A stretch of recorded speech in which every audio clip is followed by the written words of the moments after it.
Hi అండి, అందరికీ నమస్కారం. ఈ రోజుల్లో జలుబులు దగ్గులు పిల్లలందరికీ పెద్దలందరికీ ఎక్కువైపోతుందండి. ఆఫ్టర్ కరోనా ఇది అసలు తగ్గటం లేదు. దానికోసం నేను ఒక చిన్న చిట్కా చెప్తున్నానండి. ఈ మరుగుతున్న నీళ్ళల్లో అల్లం తురుము, తులసి ఆకులు, తమలపాకు, సొంటి పొడి,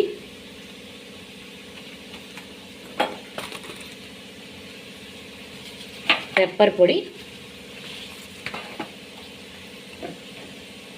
కొంచెం పసుపు ఇవన్నీ వేసి మరిగించి కాస్త ఉప్పు వేయండి. ఉప్పు వేస్తే టేస్ట్ వల్ల పిల్లలు తాగుతారు, లేకపోతే తాగరు. ఇవన్నీ బాగా మరిగిన తర్వాత సగం అయిన తర్వాత అప్పుడు కొంచెం గోరువెచ్చగా ఉన్నప్పుడు అందరూ తాగండి. పిల్లలకి పెద్దలకి అందరికీ చాలా మంచిది, చాలా వరకు క్యూర్ అవుతుంది. కొన్ని రోజుల పాటు అది చేయండి. ఈ టిప్ కనుక మీకు నచ్చినట్టయితే ప్లీజ్ లైక్ చేయండి. Thank you.